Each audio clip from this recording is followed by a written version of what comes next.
Hello, everybody, and welcome to episode 93 of Crunch Time. I'm going to be your host for today's episode. I am Tanner Dislin. I am joined, as always, by Sam Godsey, and we are the N326 duo.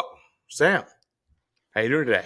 Doing good, man. Can't complain. NBA Finals going on, Stanley Cup Finals, College World Series.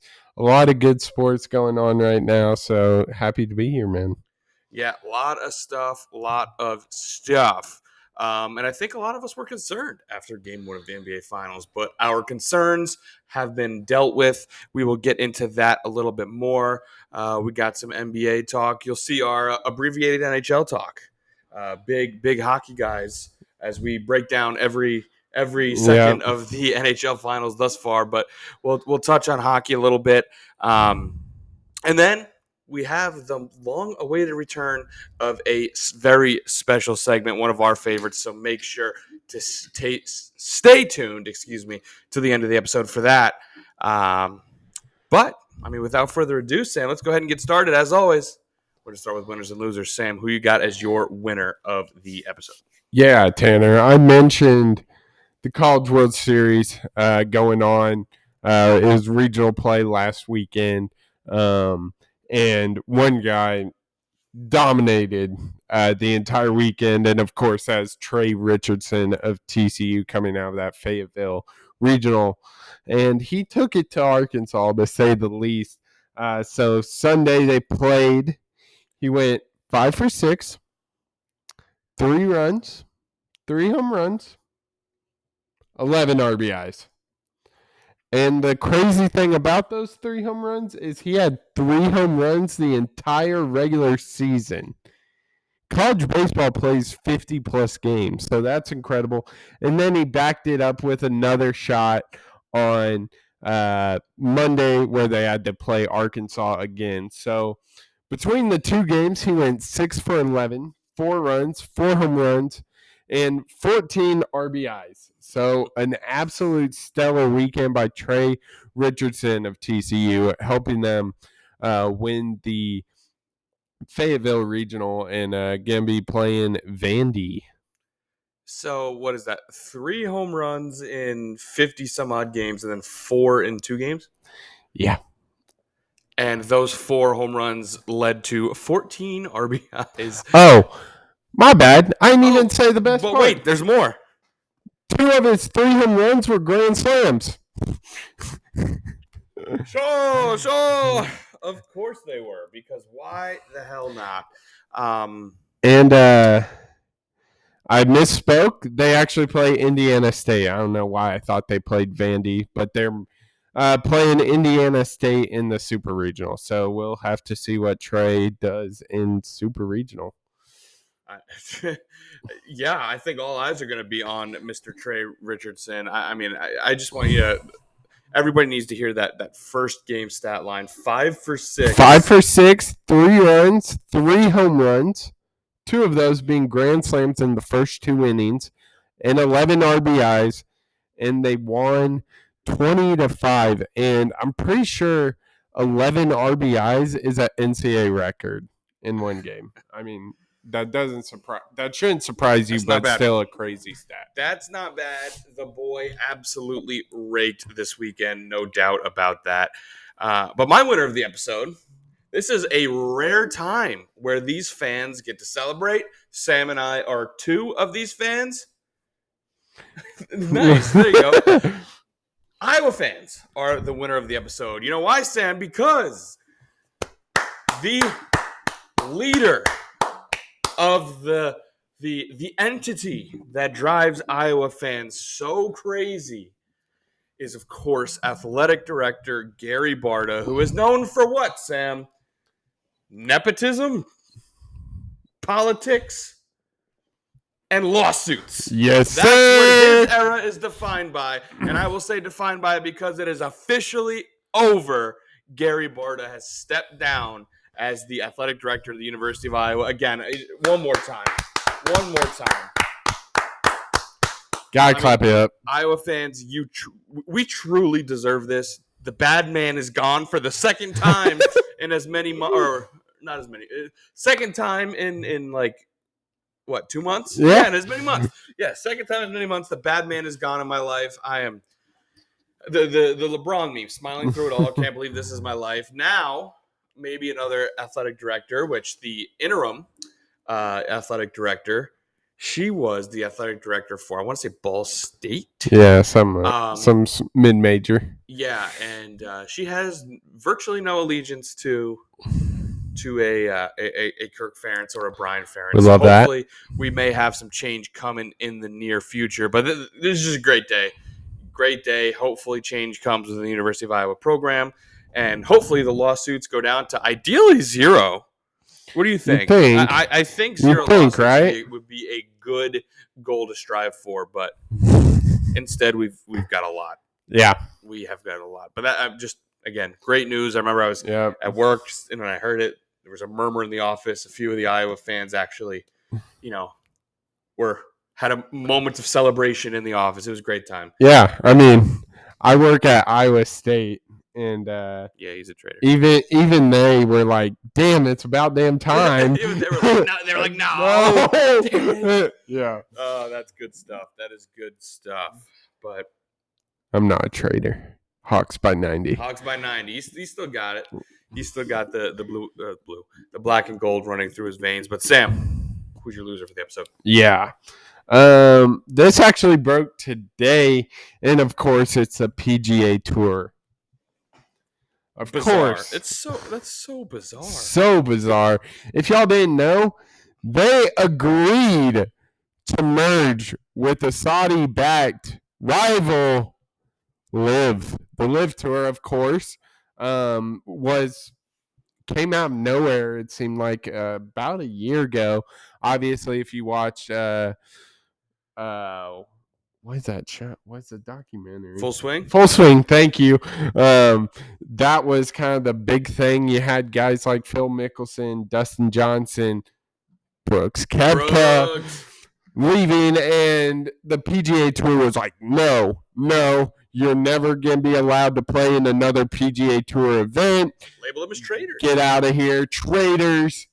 And 6 months later, they're teaming up with LIV.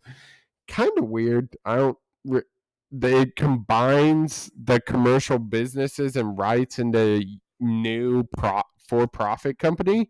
So that is going to be a little weird. The PGA European Tour is also involved in this merger, but basically 6 months ago saying screw you and screw anyone who joins to, hey bud, let's join. If you can't beat them, join them. Is this what's happening? But weren't they beating them handily? Yeah, I mean, dude, LIV was on CW, right? It's very strange. I don't know if, a couple of recent events where LIV players were, playing in them. I think the Masters was the first one where they played together since the breaking, I think. Right? Yeah, don't quote me on that, but I know the Masters is a weird event. I know it's not because it's not a PGA Tour, right? But yes, that's like the big event. Obviously, it's the Masters, so everyone's going to watch anyway. But there's a lot of chatter of the LIV guys and the PGA guys coming back together, and then the PGA Championship. Yeah, Brooks Koepka won, by the way. I don't know if you heard that, but didn't know. Obviously, he's a LIV guy, and they allowed LIV guys to play. So I don't know if they were just like, our events make a lot more money when we have everyone playing. Exactly. So this is worth it, but it's one of the weirdest things because I remember when the story broke, as you said, everyone's like, "Oh, you can't go to LIV. You're a traitor." Yeah. It was just so weird to me that it was just like it was this crazy news, and who's going to go to LIV? Who's going to stay? It was literally all over sports radio, sports headlines, sports TV. And then it didn't even last a year. Yeah. Like literally a year later, and they're the same thing again. I mean, do we have any indication? Like, are they going to go back onto the PGA Tour? Are they going to create like a whole new name, like the World Golf Tour or something, to make sure everyone's involved? It'll be interesting. It makes you wonder though, like, where like Rory think about leaving? Was he? I know that was like a common theme in Full Swing, but obviously stayed. But That's Dude. interesting. Was a big fish about to leave, and they're like, "No, we can't have that. Yeah, Let's just buy it." it's interesting. I mean, I don't think anyone would disagree that working 3 days instead of 5 days and making 10 times more money ain't bad. So we'll see how this merger works. It's going to be really interesting. Probably one of the craziest things to ever happen in the golfing world, Yeah, I to mean, be honest. you even said it. Like, are they going to take Liv's format of the Yeah. 3-day? Are they going to take PGA's format, like how Yeah, they used to? right? Who knows? But again, from an outsider's view, who's only a pedestrian fan of golf, seems so weird that it was such a big deal and it didn't even last a year, Yeah. and we're back to where we started. Mm-hmm. Very, very weird stuff. But my loser, we're going to go back on the diamond, Sam. We're going to go to the college diamond. And Iowa fans, your celebration is short-lived because Iowa baseball is our loser. Now, Iowa baseball had a fantastic season. I even think Iowa baseball should be happy with the way they played in this. Hold on, Pete Alonso to left, and he didn't quite get it. Hit the gym. So I do think Iowa should be happy with the way they played in the regional, beating UNC twice and then losing to Indiana State twice. One leading in the 8th before giving up. They were up 2, gave up 5 in the 8th, and ended up losing, obviously, in the 9th. But in this game, in the elimination game in the regional final, they went up against Indiana State. And this game, Iowa pitchers hit 10 Indiana State batters. I'm going to say that again. Iowa pitchers hit 10 Indiana State pitchers. Iowa threw out 6 different pitchers. Only one hit 0 by the name of Jack Young. Congrats, man. You hit 0 batters. Chaz Wheatley threw 1/3 of an inning and hit a batter. Cade Obermuller and Zach Volker, who started, each hit 3. I mean, it was insane how many of them were getting hit. Now, Indiana State wasn't necessarily diving out of the way, but still, you hit 10 people. Oh, and I'll also add that they added 6 walks. So that was 16 free base runners. Yeah. 16 free base runners in a baseball game. And believe it or not, Indiana State was able to win this game. It was 11-8. So it was still a close game. Now imagine if you didn't give up 16 free bases, Iowa would have been a much different spot. So 16 free bases is a fat L. So Iowa baseball is going to be the loser. I mean, Iowa hit more batters than the Iowa football team scored touchdown on offense. So, and they walked one less. So Iowa outscored someone, I guess. It was 7 offensive touchdowns. 7. And then they only walked 6. So there we go. Let's go. Woo! There are those Iowa fans W's we were celebrating today. It was crazy. Not great. And for reference, Indiana State walked 2 and hit 1. So 16 to 3 in the free bases department. Crazy. What do you say we hop into some NBA talk? Let's do it. All right, the NBA Finals are underway. I know last time we had an episode, we hadn't quite gotten there yet. So we'll start with Game 1. Game 1, Denver was able to beat Miami 104-93, and it didn't really feel this close. No. I know you and I were watching it, and I even mentioned it in the beginning of the episode that after this game, I think a lot of people were a little scared that the Nuggets were just going to kind of handle business. We'll get to Game 2 in a minute, but I think the story for me in this game, Sam, what happened to the hashtag Heat culture? Max Strus went 0 for 10 from the field. Yeah. Duncan Robinson 1 for 6. I mean, Kyle Lowry was, I guess he was 4 for 8. That was okay. And the guy we spent all last episode praising, Caleb Martin, 1 for 7. Yeah. The story kind of has been with this Heat team, the little guys stepping up in big moments. We talked about Caleb Martin, like you said, struggled tremendously, and that was kind of the theme for this game. I mean, you said it. It didn't. It was not as close as the score says it was. I mean, the Nuggets dominated from tip off to the sound of the buzzer. Yeah, for the most part, that felt like the case. They only ended up losing one quarter, which was the fourth quarter. They lost it by 10 and still won the game by 11. Shows you the level of dominance throughout the first three quarters from Denver. I mean, I do want to shout out some Miami Heat players. We mentioned all the people that didn't show up, and even Jimmy Butler, and the best player on the other team, played 38 minutes and only took 14 shots. Yeah. Kind of expect more from that. Only 13 points. But Bam Adebayo was magnificent in this game. He was good. He was very good. He was 13 for 25, so he took a lot of shots. That's what, a star player is supposed to do in the NBA Finals. Take 25 shots, made 13 of them, got 13 rebounds in total. So, yeah, good effort from Bam. Unfortunately, it wasn't enough for the Heat. And I also want to shout out, of course, who else would I shout out in game one of the NBA Finals than Haywood Highsmith? Of Sam. course. Haywood Highsmith of the Heat. He went 7 for 10 for the field and ended up putting in 18 points in 23 minutes. Another. I mean, where was Heat culture? It was with Haywood Highsmith and nobody else. Yeah. On the Heat. But looking over at the Nuggets side of things, it was just kind of your business as usual. Business as usual for the guys. I mean, Jamal Murray with 26, Jokic with 27, Gordon with 16, and Porter with 14. Doing some quick math, 30, 56, 76. That's like 84 points between the four of them. That's a good recipe if you are the Nuggets. Those four guys carry a majority of the offense anyway. So just business as usual for the Nuggets. And if it wasn't for such a strong fourth quarter from the Heat, as we mentioned, would have been a 20 plus, maybe even 30-point game. So yeah, I mean, obviously this reoccurring theme of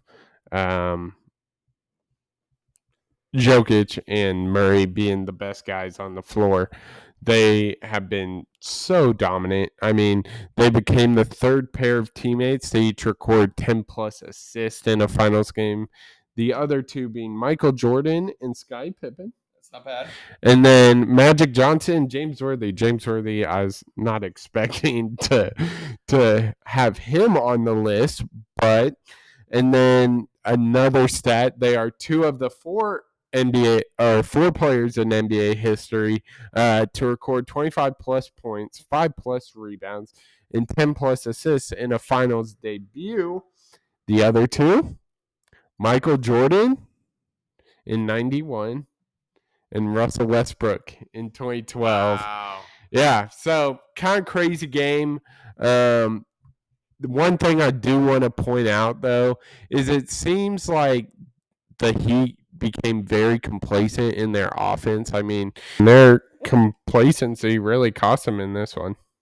Yeah, I mean, what, 2 free throws? Yeah. In the game, and that was a record for the smallest, lowest amount of free throws taken in a finals game. Yeah. I mean, just settling for shots, right?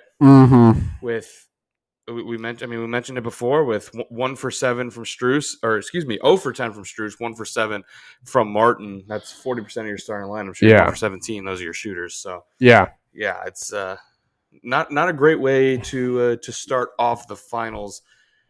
But it's Eric Spoelstra, right? And Eric Spoelstra is a master at making adjustments. Sam, game 2, offense looked a lot better, and I'd say the bigger adjustment, there's the word, the bigger adjustment was made on the defensive end. Absolutely. Where they said, Nikola Jokic, we're going to let you score as many as you want. Your supporting cast, that's who we're going to stop. Yeah, and they did just that. I mean, I want to say Jamal Murray only had 18. We're used to seeing him put 30 plus up. Right, and that's like 39 minutes. Like 18 is not bad. 39 minutes from Jamal Murray, 7 for 15 from the field, 18 points. Yeah. You would have liked more. And then, obviously, Michael Porter, he's going to shoot the damn ball. He only finished with 5. Aaron Gordon. 2 for 8. 2 for 8, 12 points. 2 for 8 was Michael Porter. Yeah. Gordon was 5 for. Gordon was efficient. He only took Who would have shots, thought? though. Who would have thought? But just no support, and that's what Spoelstra wanted, and it ended up working in the Heat's favor.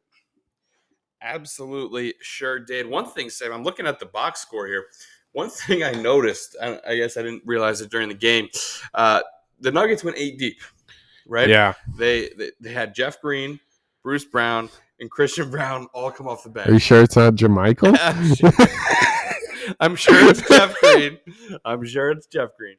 But those 3 guys came off the bench. They went 8 deep. Out of the 8 players that played a minute for the Denver Nuggets, only 3 had positive plus minuses, and they were all the guys who came off the bench. Green was plus 12, Bruce Brown was plus 14, and Christian Brown was plus 8. That's tough. And then if you're looking at the starters, Gordon minus 7, Porter Jr. minus 15, Jokic minus 11, Murray minus 2, and KCP minus 14. So tough one for the starters, right? Yeah. I mean, it's just the bench seemed to be the only reason they're in this game. I guess that we haven't really shared the score. Miami won this game 118 to 108. It was only a 3-point game, and Jamal Murray had a shot. I think you said 118. Oh, yeah. I could be wrong.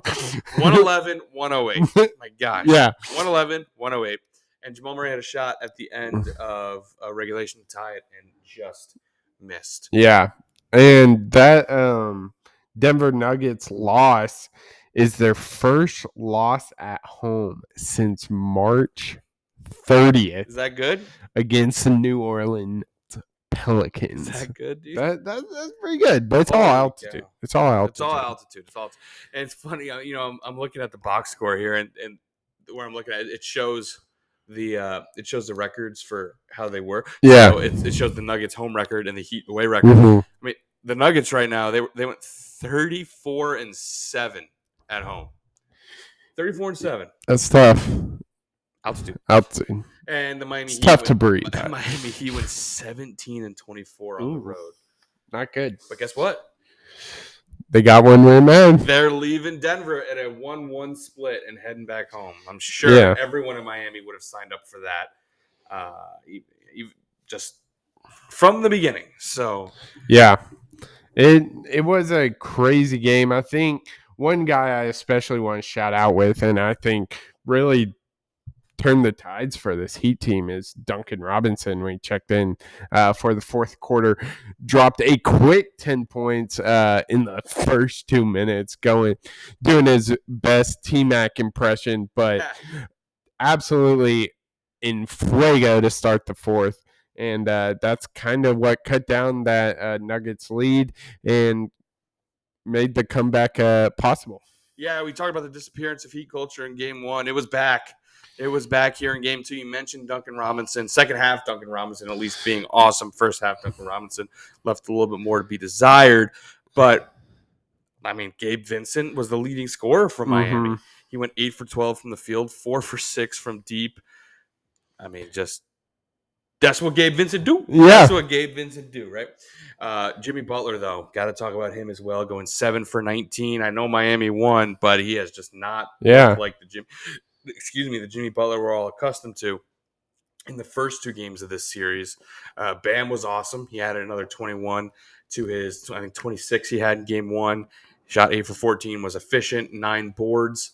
I mean, the supporting cast was there for Miami. And going back to the theme I talked about before, Miami actually went 10 deep in this game.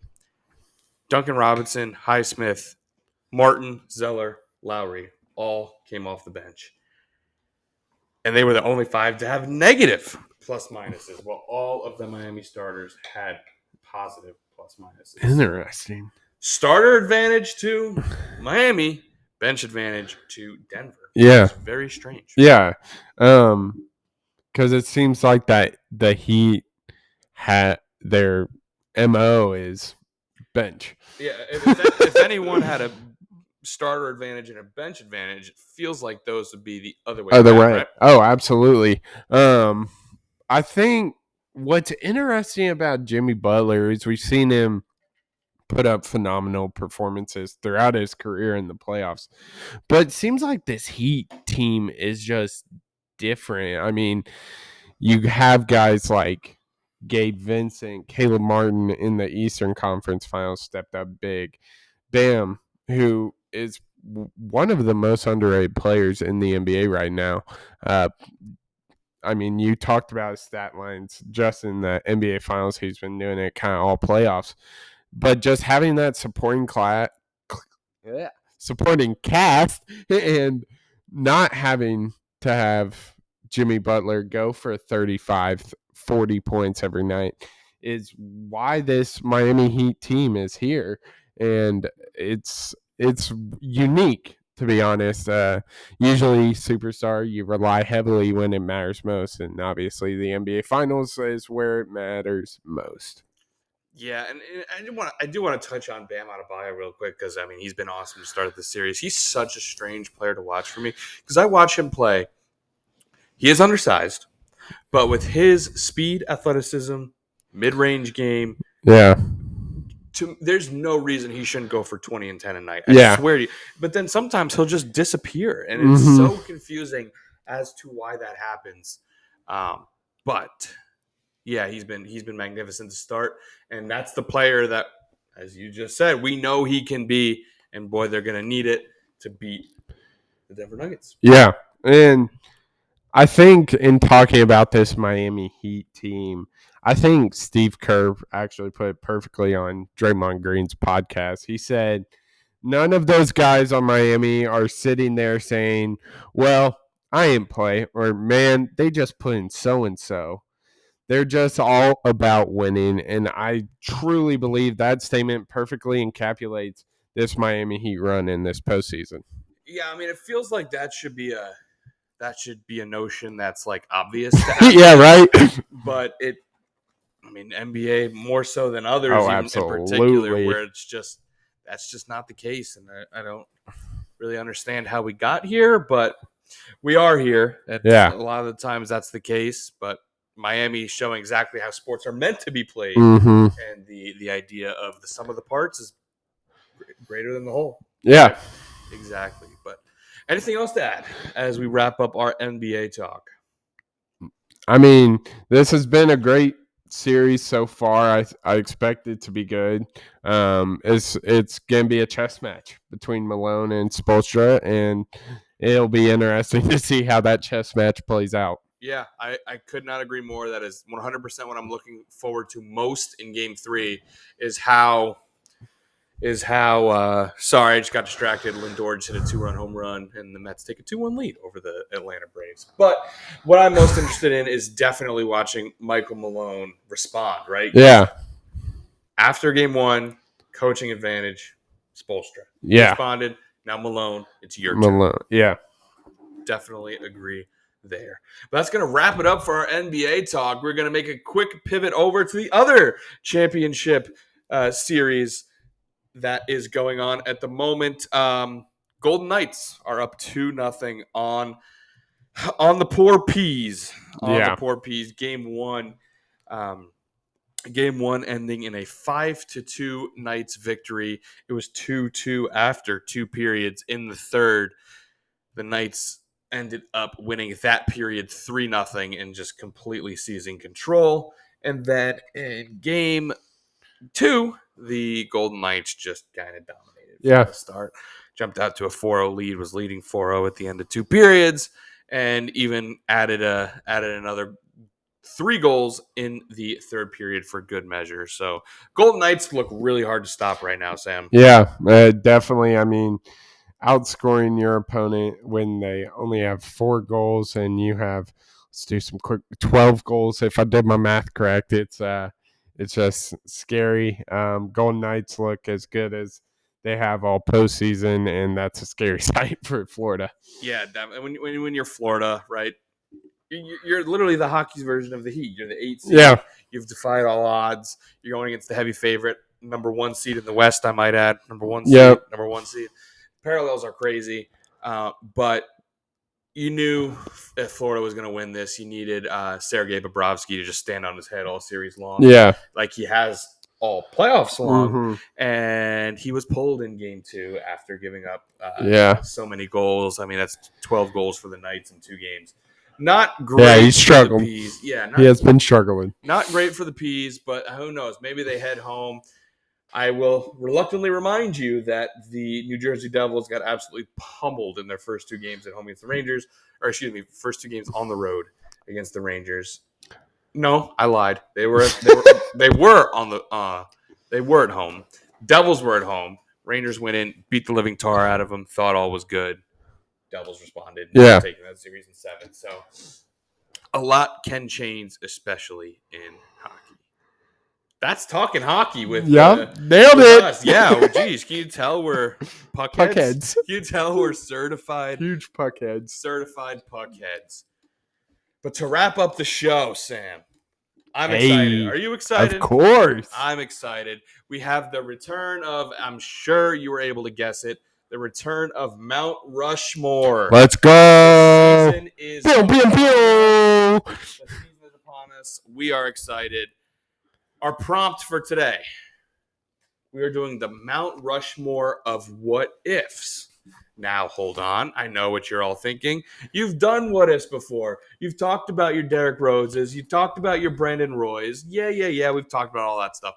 This is the what ifs of non-sports. You cannot use sports examples. So I'm really excited about this. Yeah, this is going to be fun. All right. You want to go heads or tails? Tails never fails, baby. Hey, Siri. Flip a coin. It is tails. Would you like to have the first pick or the second pick? You know, I'm going to defer. You're going to defer. Pete Alonso to the moon, baby. The Mets take a 4-1 lead. Let's go. But he's going to defer to me. All right, I'll kick us off then with my 1-1 in the Mount Rushmore of what ifs, non-sports what ifs. Honestly, I'm going to take one that ever since I learned about it in school, I have thought about it more than you would think. I don't constantly think about it, but I think about it more than you would think. And this is, what if Germany did not invade the Soviet Union? At the start of World War II, Germany and the Soviet Union together invaded Poland. And believe it or not, like the 2 greatest military, or the 2 countries that had the greatest military power to evil leaders. Right? Yeah. Sure, you had the U.S., but they didn't have evil leaders. Yeah. These 2 had evil leaders, and they had great military power. They teamed up, invaded Poland, easy peasy. Then Hitler decided to backstab the Soviet Union and invade them. And if they didn't, that would have been one of the most powerful alliances. If they were able to keep it, I think things might have gone a little differently. So for the remainder of the war, if Germany and the USSR were allies and Germany did not invade Russia, I think that is a huge what if for me. Yeah, that's a great one because, I mean, how many History Channel segments have we seen about that? All-time fumble. Yeah. All-time fumble by Mr. Hitler, right? Yeah. Just not your best work there, buddy. Yeah, absolutely. That's a good one. You were thinking. I'm thinking. For my 1-1, what if we didn't have to work 40 hours a week? I like that one a lot. Dude, imagine how much, I know there's some countries that do 4-day weeks, Tuesday through Friday, I think is what they do.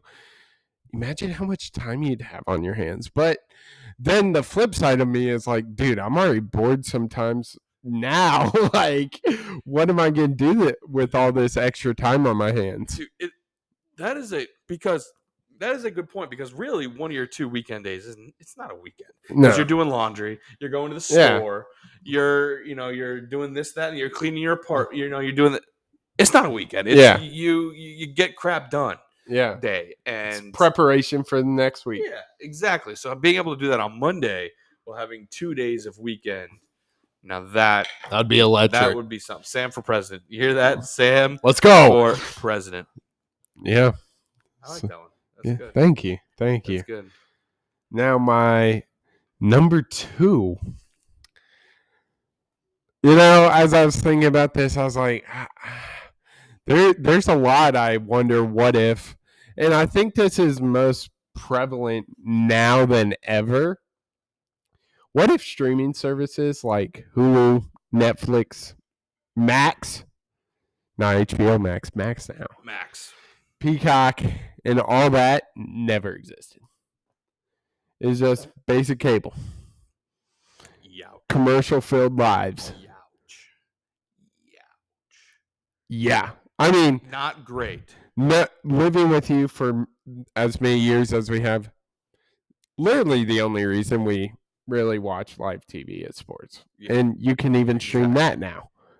Yeah, exactly. That big time. No. And there are some times where I'm flipping through, I'll be watching sports on live TV. It'll end. It'll have the post-game show. I don't want to watch that. So I'm scrolling through the channels, and then I'll see something like on the Food Network, right? Like a Chopped or like guys' grocery games. And I turn it on and I watch it. And then when the first commercial hits, I'm just like, what am I doing? Like, go to Max. They literally have it on Max. Why am I watching commercials? Yeah. And that's just where we are right now, man. It's absolutely crazy. I mean, how many times has grown-ups been on TV during the summer and you're like, oh, I can just go stream this without commercials. And it cuts the time in like half because of no commercials. Watching movies on live TV is the worst. Yeah, it really is. The commercials, obviously, watching a movie, you don't expect it. They're not made for commercials. Yeah. So the cuts come at the most cuts are so odd. And it's just the absolute worst. Yeah. So that is a fantastic one. Thank you. That's a fantastic What's your number 2? Let's see. I have a few I can choose from. I'm going to go this one. Ready? What if Pete Best remained the Beatles drummer? Yeah. Right? Because when I was trying to look at this, there were a few ways I was doing so, and one of them was just big aspects of life and entertainment and music, and arguably the most influential artists and who paved the way for the music industry to be what it is today, of course, were the Beatles. And they almost weren't a foursome. Yeah. Like they had Pete Best as their drummer, decided to make the switch to Ringo Starr, and the rest is history. Yeah. But if they don't do that, what happens, right? Do they still go on to be incredibly famous? Yeah. And who knows? Does Apple Records happen? And then, of course, the way music is today, does that happen with the with everything that comes with music, thanks to the Beatles? So I thought that one was interesting. Not only the points you said, but boy bands don't exist. You don't get NSYNC, New Kids on Block, One Direction, Big Time Rush. Just like, thank you. I appreciate you giving them. Yeah, stuff. Of course, they belong in that cat. I mean, there's so many of those famous boy bands, and it all started with the Beatles. And all of them, and before they got all LSD'd out, them and their matching suits and haircuts and everything. But yeah, I mean, like I said, just we don't know for sure, right? He was playing with them in a bunch of the like when they were playing in like Germany, I think, or something, like just at bars and nightclubs and crap. And who knows? Like obviously they had some fans because they were able to keep doing it, but would it be a worldwide fandom? Yeah. Instead of Ringo Starr was Pete Best. Who knows? And would the music industry look the same today if that all didn't happen? Yeah. It's crazy. Crazy stuff. For my number three, see, this one is interesting because I actually didn't know this. I did a little research. I'm not going to lie. I did a little research. And, there you go. And figured this out. What if Alexander Fleming threw out his garbage?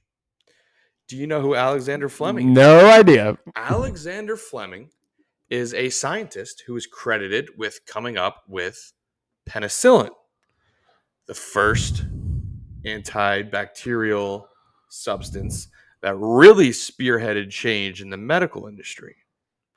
Obviously, the medical industry being where it is today, a really good thing. and Yeah. something that is shaped the way modern people live. Well, he is a scientist who he had put a bunch of stuff in, like, those like petri dishes or Yeah. whatever that Petri scientists do. dishes. Yep. Petri, yeah, and then he went on vacation. He left and just left it in his lab. When he came back, he noticed the bacteria didn't spread, even some of it died, and he was able Huh. to create penicillin from that. Wow. I did not From know. the History substance, lessons from crunch time, baby. Let's go. right? From the vacation he took and everything just sitting there. I think it was for a long time. I think it might have been over a holiday. Yeah. They were just sitting there. Penicillin was Wow. created. The more you know. I know, right? But yeah, I mean, if that didn't happen and we were, I mean, with that stroke of luck figuring out penicillin, we'd be what? Who knows how long it would take to figure that out? And then we'd be X amount of years behind medically. And, obviously that's not a place you want to be. Yeah. That's crazy. That's a good one. Thank you. Yeah. Did a little research. Nice. How about it? So for my number 3, it's going to be a little reference to old Mount Rushmore. And that is, what if Jeff Bezos never created Amazon and Amazon Prime? I don't know about you, Tanner, but I tend to go on Amazon weekly, sometimes more than once. I mean, I bought clothes, I bought this mic stand, I bought controllers, I bought everything. Anything, I probably bought it. And food? You bought food from? I have bought food. There you go. All right, everything. Hair Bro, 5 pound peaches. Yeah. Oh yeah. And then Crunch Coat for my ice cream. Yeah. Also like a pound. So yeah, even food. But I mean, it's just so convenient. The amount of times I've been places, I'm like, I could just get this on Amazon. I end up using Amazon because especially now, where you can get like the next day or even the day of, depending on your location. So, what if that never happened? That would suck. Yeah, that would suck big Imagine time. It life also without revolutionized, at least for me, gift giving. Oh my God! Amazon gift card. Yeah, go to. You can get anything you want. Like stuff that you probably don't need. You can get essentials. You can even get food, as we went. Yeah. Like, it's just the absolute goated stuff. Yeah, getting an Amazon it really gift card. is. I think you can even grocery shop on Amazon. Oh, I'm now. sure you can. I'm sure you I'm can. sure yeah. you can. With like Instacart now, I'm sure you can on Amazon. Crazy. But my number 4 is a little humorous. What if O.J. Simpson never had Robert Kardashian as his lawyer? Now, this is a good one. So I like this. Yeah?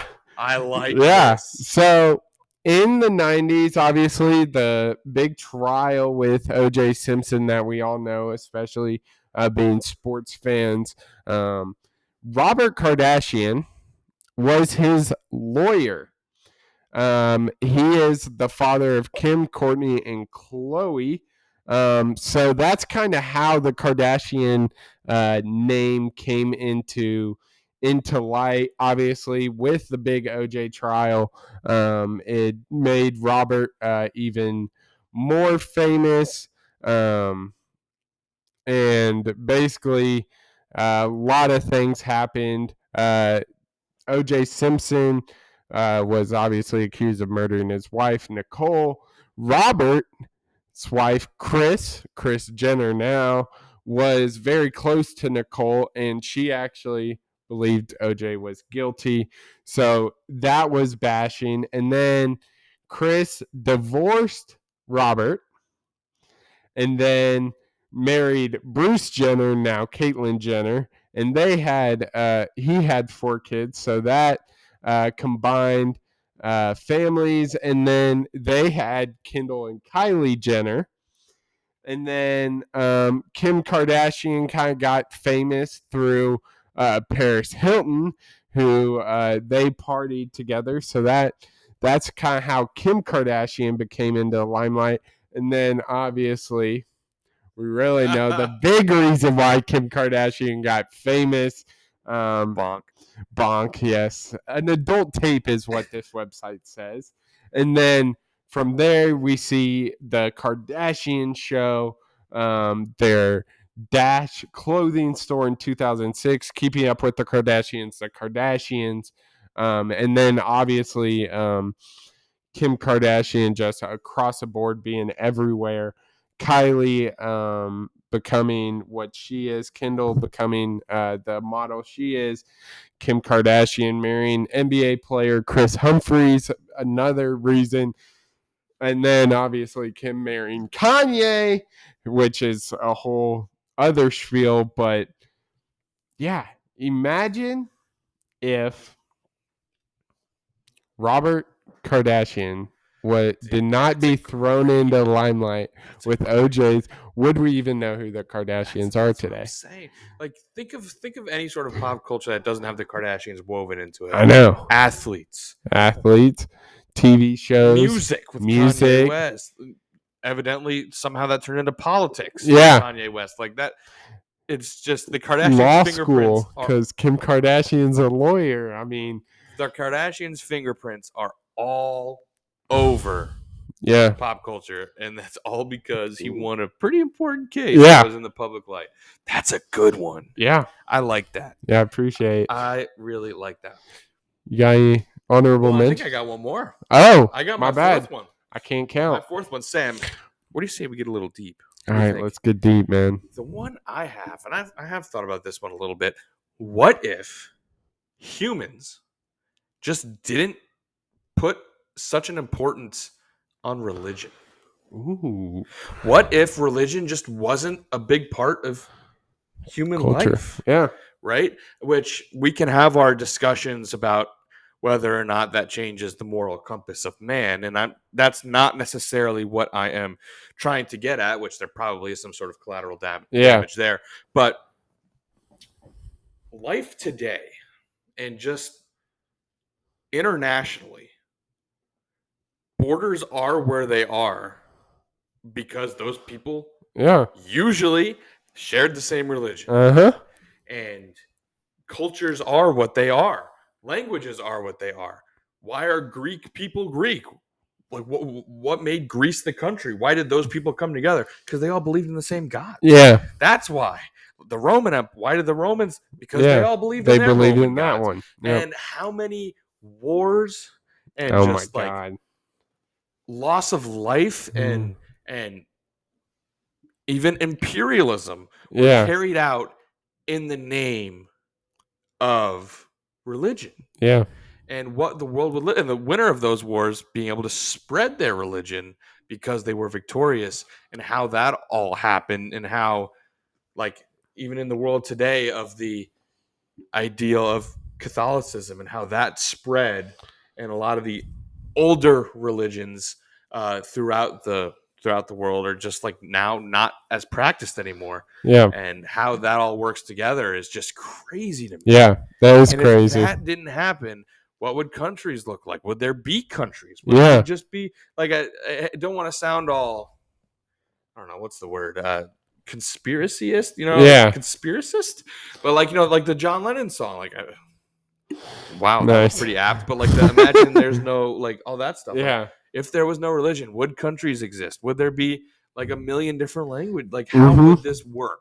How would the relation of people work if there was no religion and there just wasn't this conflict and internal divide from what gods you worship? Like, to me, that is incredibly interesting. Yeah, that is something interesting. that I am very interested to see what the other side of that coin would look like. Yeah, that's wild. Yeah, it kind of everything in history, it seems like, breaks from religion at some angle.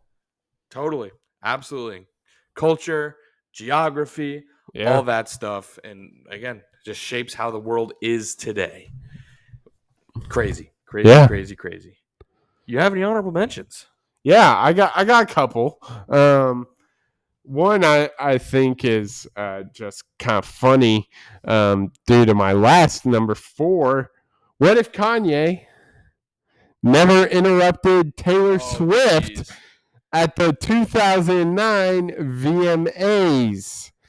Now, for those of you who somehow forgot this, I Was think he doing it in support of Beyonce? he was doing it in support of Beyonce.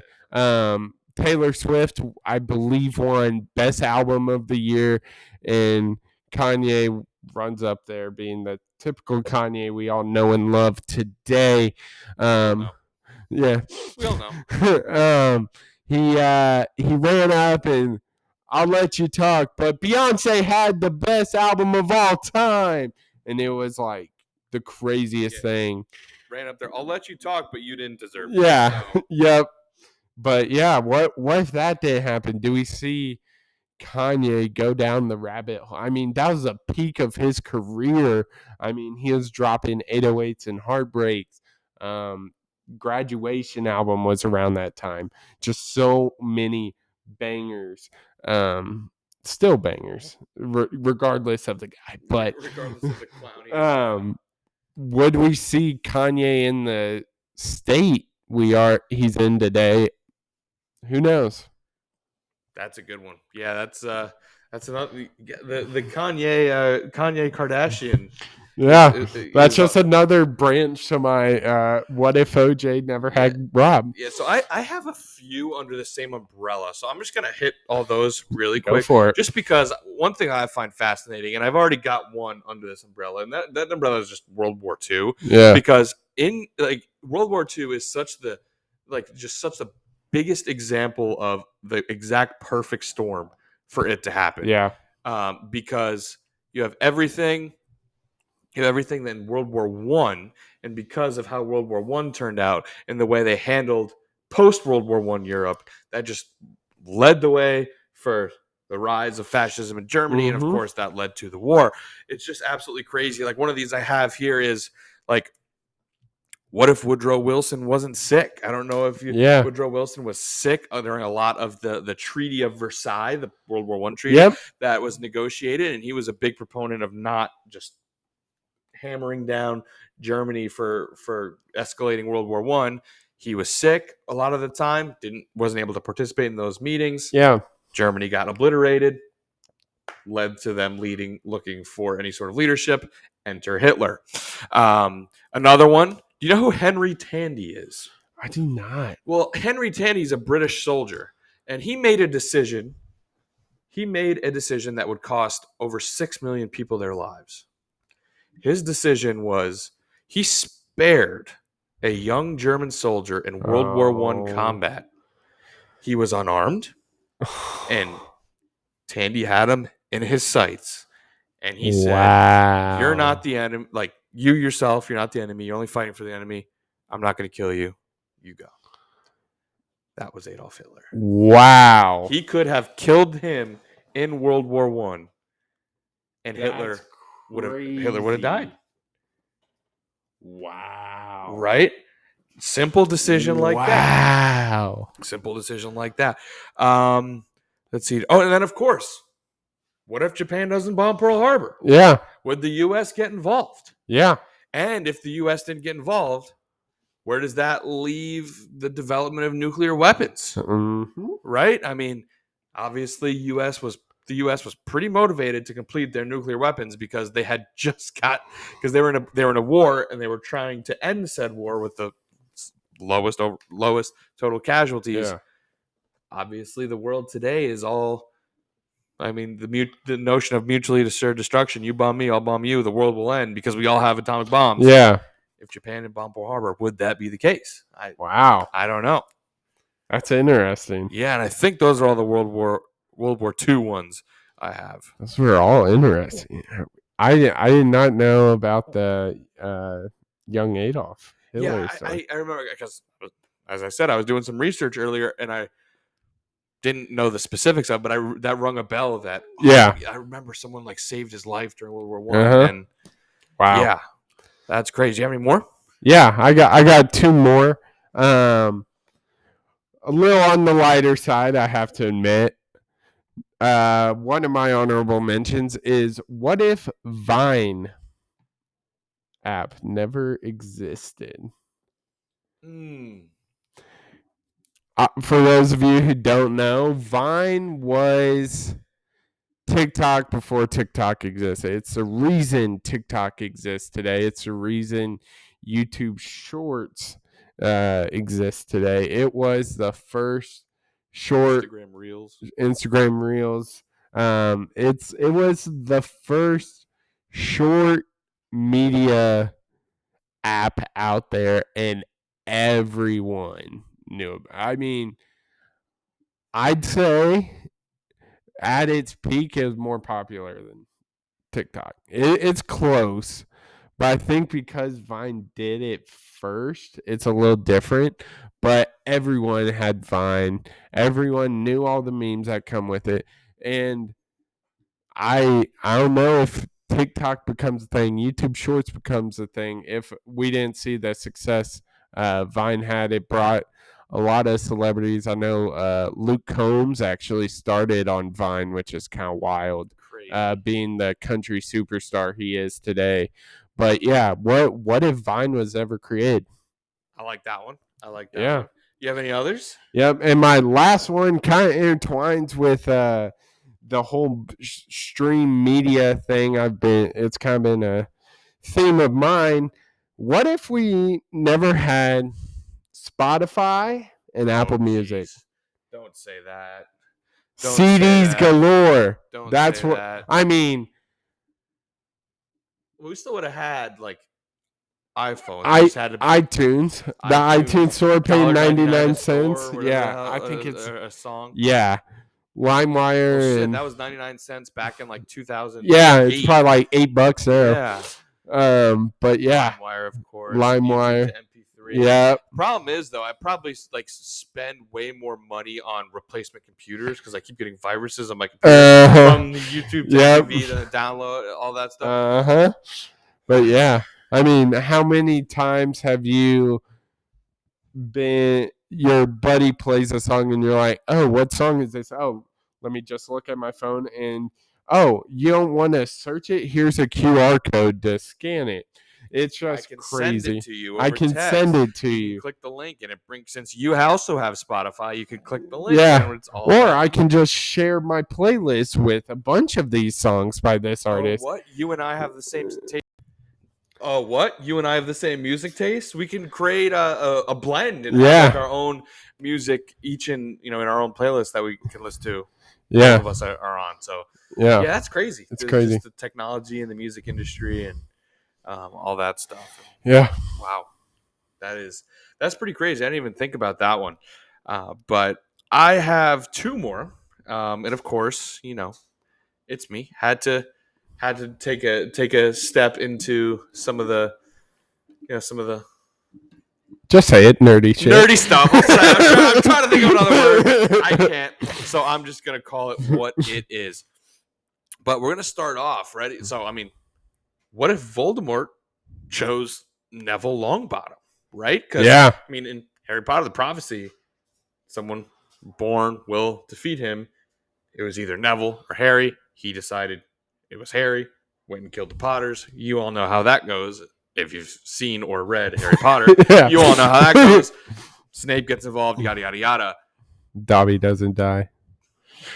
Are you ever going to... No. You're just... Justice for Dobbs. Hashtag justice for Dobby. We are a Dobby podcast. If you are not a Dobby fan, get the hell out of here. We are a pro Dobby podcast.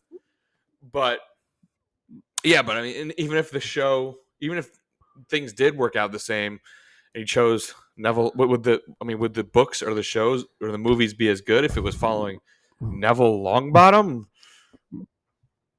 Some might say yes. Who knows? Which, by the way, Neville Longbottom, freaking swing. That is like a Barry Bonds type swing. Yeah. Killing that snake. Which I just Spoilers. realized.